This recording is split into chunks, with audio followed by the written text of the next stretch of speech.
दोस्तों 6 चरण का मतदान समाप्त हो चुका है, लेकिन 7वां चरण से पहले जो आखिरी चरण है उससे पहले ईवीएम से भरा हुआ ट्रक मिलने की खबर सामने आ रही है।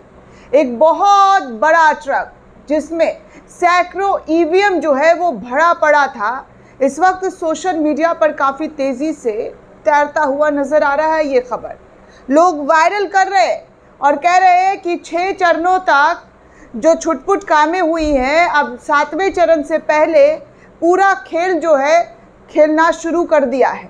जीत जो है वो सुनिश्चित करने के लिए क्या ईवीएम का उपयोग हो रहा है? क्या ईवीएम में कोई ऐसा काम करने की कोशिश की जा रही है जिससे रिजल्ट किसी एक पार्टी को विजय घोषित कर दे? वो तमाम जानकारी, वो तमाम खबर आपको इस वीडियो में मिलने वाला है। दोस्तों, खबर तक आखिर तक बने रहे, साथ ही साथ चैनल को ज़्यादा से ज़्यादा लाइक, शेयर और सब्सक्राइब करना बिल्कुल भी ना भूलें। लोगों को वीडियो शेयर करें ताकि उन लोगों को भी पता चले कि क्या क्या खबरें जो है वो बन रही है, निकल कर सामने आ रही है और आप लोग उससे अनजान हैं। आप लोगों को पता ही नहीं चल रहा है कि हो क्या रहा है, क्योंकि जिस चैनल को आप खोल कर देखते हैं उस चैनल में 24/7 बस एक नाम के अलावा कुछ दिखाया नहीं जाता है। तो चलिए आपको दिखाते हैं कि कैसे ईवीएम से भरी हुई गाड़ी को लेकर जो खबर सामने आई है वो बेहद, जी हाँ, बेहद चिंता भरी खबर है कि अचानक से, जी हाँ, अचानक से ईवीएम मशीन में क्या ऐसे करने की कोशिश की जा रही है जिससे सारा, जी हाँ, सारा का सारा जो खेल है वो अपने हाथ में किया जा सके। सबसे पहले मैं आपको एक फिल्म स्टार हैं KRK, जी हाँ, कमाल खान है कोई, उन्होंने इस वीडियो को शेयर करते हुए लिखा है कि यूपी के जौनपुर में स्ट्रॉन्ग रूम के बाहर ईवीएम से भरा हुआ ट्रक लोगों ने पकड़ लिया है। मतलब खेल शुरू हो चुका है। 400 पार का only election commission of India is having EVM, so if anybody has got EVM, so he got from election commission only। तो उन्होंने लिखा है कि देखिए किस तरीके से जो है ईवीएम का खेल शुरू हो गया है और कैसे जो है जौनपुर, उत्तर प्रदेश का जो जौनपुर है, वहाँ से ईवीएम भरा ट्रक निकल कर सामने आया है। समाजवादी पार्टी और बीएसपी पार्टी के कार्यकर्ता और जो आम लोग हैं उनकी भीड़ अंधेरी रात में दिखाई दे रही है कि कैसे आधी रात में ये सब कुछ खेल खेला जा रहा है। मनीषा चौबे नाम की एक यूज़र लिखती हैं, बिग ब्रेकिंग न्यूज़, कहीं सीसीटीवी कैमरा काम नहीं कर रहा है स्ट्रॉन्ग रूम में, तो कहीं ईवीएम से भरा हुआ ट्रक पकड़ा जा रहा है। यूपी के जौनपुर में स्ट्रॉन्ग रूम के बाहर ईवीएम से भरा हुआ ट्रक लोगों ने पकड़ा। मतलब खेल शुरू हो चुका है। 400 प्लस सीट लाने का हर कोई इलेक्शन कमीशन ऑफ इंडिया से दोस्तों सवाल पूछ रहा है कि आखिर ये खेल जो है वो शुरू कर दिया गया है। आपको बता दें जौनपुर के डीएम जो हैं उनका भी बयान आ रहा है, वो कह रहे हैं कि ऐसा कुछ भी नहीं हुआ है। जी हाँ, आपको बता दें कि जौनपुर के डीएम का बयान जो है वो ब्रज श्याम मौर्य नाम के एक यूज़र ने लिखा है, लोकसभा 73 जौनपुर में कल देर रात अवैध रूप से डीसीएम में ईवीएम पकड़े जाने पर जौनपुर के डीएम का भ्रष्ट चेहरा सामने आया है। रंगे हाथ पकड़े जाने पर सफाई देते हुए डीएम के चेहरे पर परेशानी और सिकन दोनों साफ देखी जा सकती है। इससे पहले इन डीएम महोदय की तैनातगी रामपुर ज़िले में थी। पूरी जानकारी जो है वो साझा की जा रही है। वो कह रहे हैं कि ये सब गलत अफवाह है, ऐसा कुछ नहीं हुआ है और इस तरीके से भ्रम ना फैलाएं। जौनपुर के डीएम की जो है बातें निकल कर सामने आ रही है, लेकिन लोग कह रहे हैं कि जौनपुर के डीएम का चेहरा उड़ा हुआ है, उनके चेहरे की रंगत जो है उड़ी हुई है। तो मैं आपको सबसे पहले जौनपुर के डीएम का वो बयान सुनाना चाहूँगी जो ईवीएम पर सफाई दे रहे हैं। सुनिए इस बयान को। तो ये क्या मामला था ईवीएम का? देखिए, ये हमारे ARO मुंगरा बादशाह, आराम से मुंगरा बादशाहपुर हैं और जो हमने अपनी जो ईवीएम्स हैं वो हम जब कल वितरण में रवाना करते हैं तो उसमें जो रिज़र्व ईवीएम्स होती है वो सेक्टर मजिस्ट्रेट्स को और दी जाती है यहाँ से डिस्पैच स्थल से।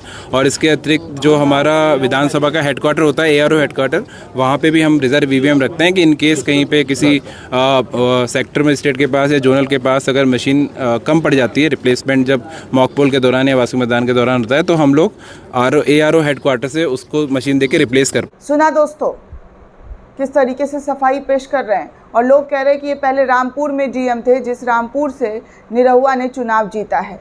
जो रामपुर गढ़ हुआ करता था सपाइयों का, वहाँ पर जी हाँ बीजेपी जीत गई, बीजेपी के कैंडिडेट जीते हैं निरहुआ। उसको लेकर कहा जा रहा है कि ये जो है उस वक्त डीएम वहाँ पर थे, अब जो है ये जौनपुर में है और सफाई पर सफाई पेश कर रहे हैं।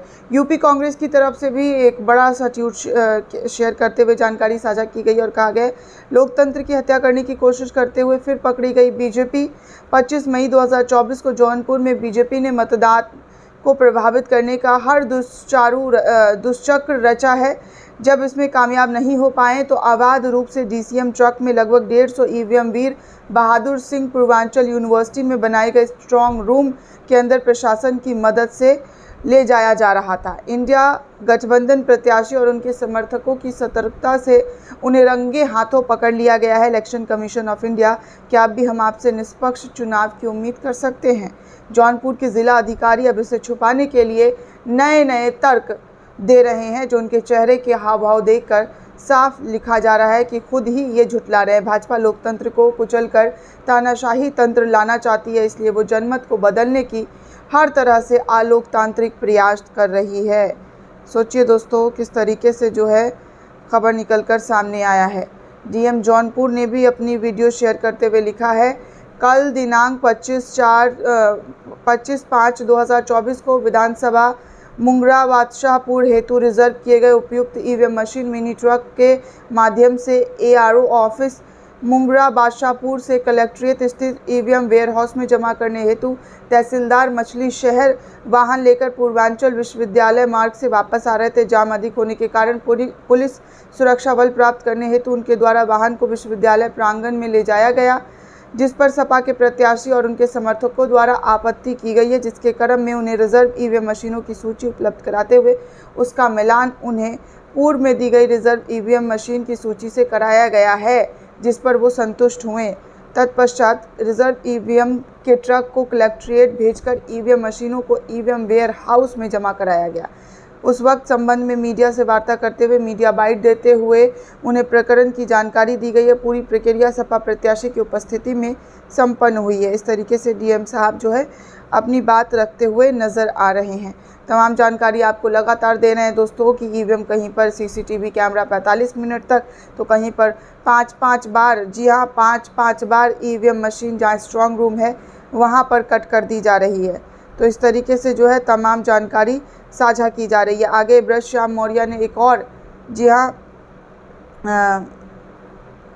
वीडियो शेयर करते हुए पूरी जानकारी साझा की है ABP न्यूज़ की और कहा है, लोकसभा 73 जौनपुर में अवैध DCM में EVM को लेकर हुआ हंगामा। बीती रात जौनपुर के पूर्वांचल यूनिवर्सिटी में बनाए गए स्ट्रॉन्ग रूम में संदेशपात तरीका से अवैध DCM से भरी हुई EVM मशीन को पकड़े जाने पर सपा कार्यकर्ताओं में भारी रोष जो है वो देखने सुनने को मिला है। सपा गठबंधन प्रत्याशी बाबू सिंह कुशवाहा ने प्रशासन के इस लचर संदेशपद रवैया पर अपना विरोध और नाराजगी दोनों जाहिर किया है। मौके पर मौजूद डीएम के ढुलमुल रवैये से सपा प्रत्याशी बाबू सिंह कुशवाहा ने चुनाव में बड़े हेरफेर की आशंका भी जाहिर कर दी है।